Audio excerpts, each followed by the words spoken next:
Hello po sa lahat. Mapagpalang umaga po. A blessed morning po sa lahat. Tara po, kain po tayo. So, meron po akong daing na bangus na minarinate ko po sa suka, bawang, paminta, tsaka nilagyan ko rin po siya ng toyo. Yan po. Then, meron akong tirang roasted chicken. So, pinainit ko lang din po. So, may gatas at sausawan na suka toyo.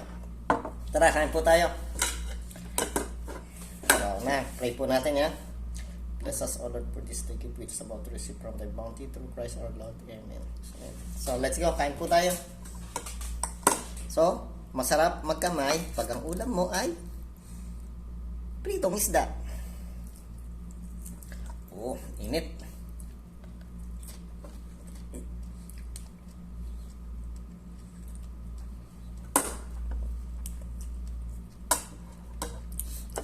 Tapos meron pa tayong natirang chicken.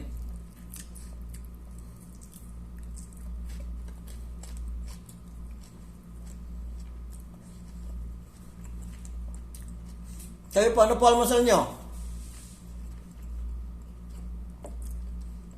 Share po natin. Bawang.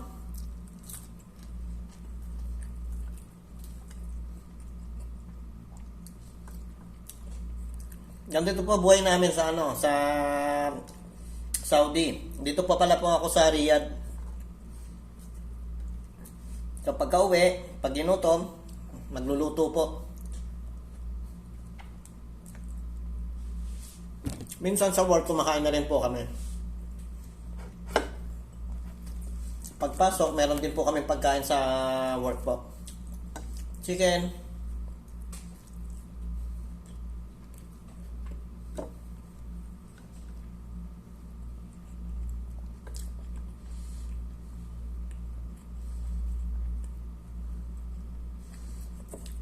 So, kami, tiis, sakripisyo, para sa pamilya, para may bigay namin ang mga pangangailangan, lalo na sa pag-aaral ng mga anak, diba?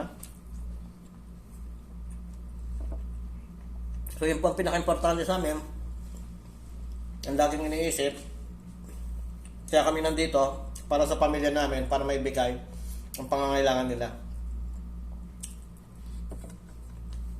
So ibig sabihin po, family first, diba? Unahin ang pamilya.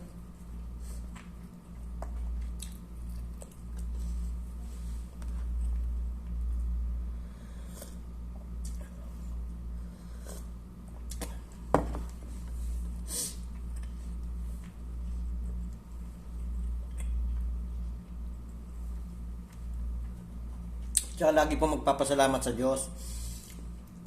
Lahat ng natatanggap natin, maliit man o malaking bagay, magpasalamat sa Diyos. Kahit wala tayong natatanggap, yung umaga pa lang paggising natin, dahil pasasalamat na natin yung panibagong buhay ulit yun, di ba? So tayo lang po ang gagawa ng ikakabuti natin. Sa pamamaraan po natin ng pagkilos, pakikisalamuha, pagtatrabaho. So tayo po ang gagawa nun para sa atin.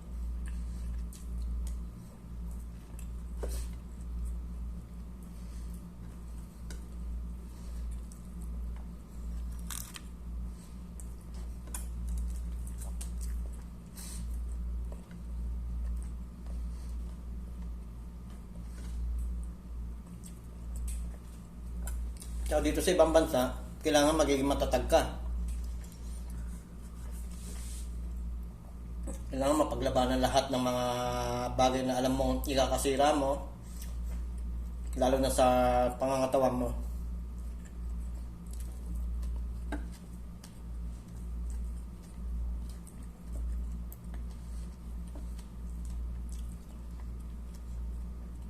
Tara, kumakain na po kayo. Tara, sabay po tayo. Sabayan niyo po ako sa yung iba siguro almusal na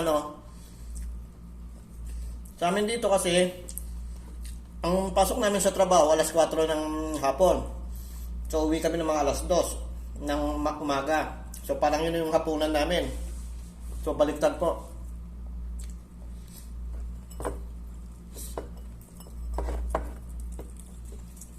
Minsan ang ginagawa ko, gatas tsaka sandwich na lang.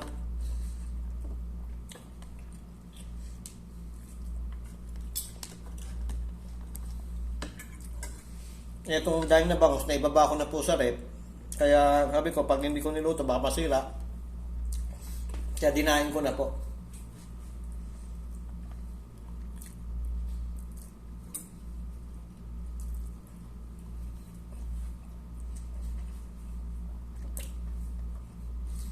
So kita nyo po, mag-isa lang po ako.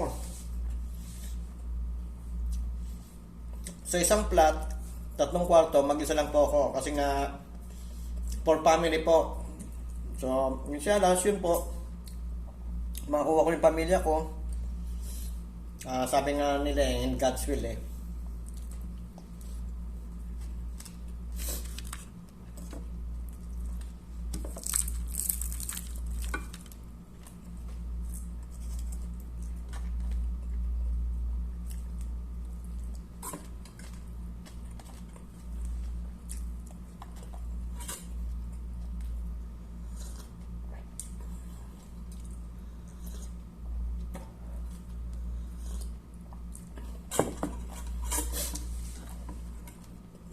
Sarap kumain. Pero kailangan hinay-hinay lang kasi mamaya matutulog niya, magpapahinga. So, anong oras na sa atin dito? Siguro nasa 3 AM na po, no? So, pahinga lang ng 1 oras bago matulog.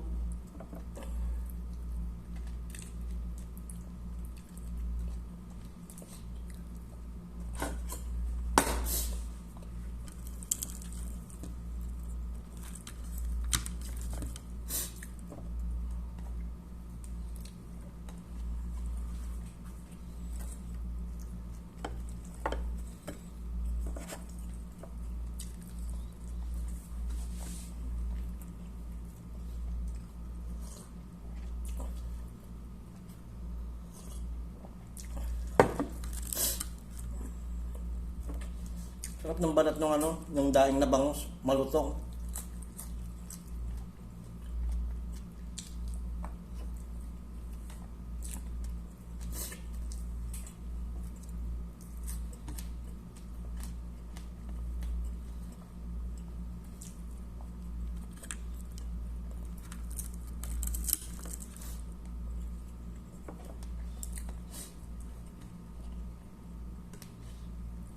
Lapit na po matapos.